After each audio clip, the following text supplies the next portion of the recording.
Hello and welcome to Undefined Geometry. In this video we shall be carrying on with the beginner's guide to the part design workbench.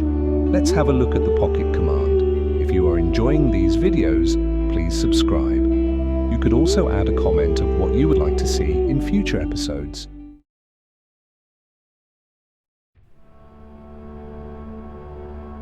We can now move on with some more basic commands within the part design workbench. Once we have created the basic pad, we can use this to add other features too. The first feature will be the pocket.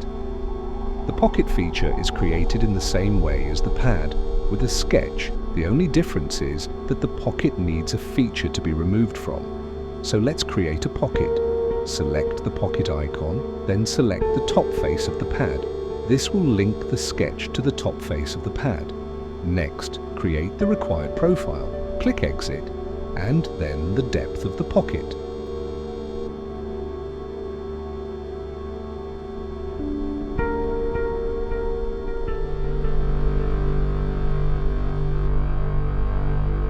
That is a simple pocket created.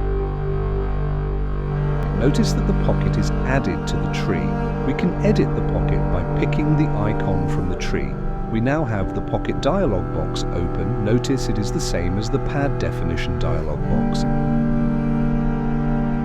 with all the same commands, such as more, thick, mirror, etc. These commands function the same as in the pad command. Thick radio button will give a wall thickness to the pocket, a kind of slot. The mirror radio button will center the pocket about the sketch plane.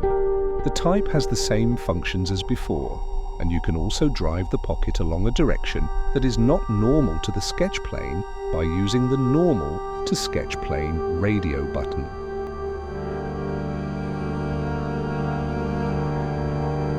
We can also edit the sketch at this stage by double-clicking the icon in the tree and then changing the profile.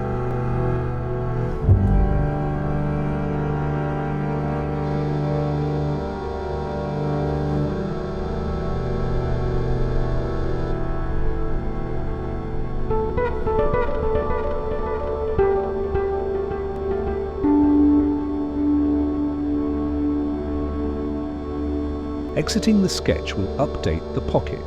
That is the pocket command and the end of the video. Please subscribe if you made it this far, and thanks for watching.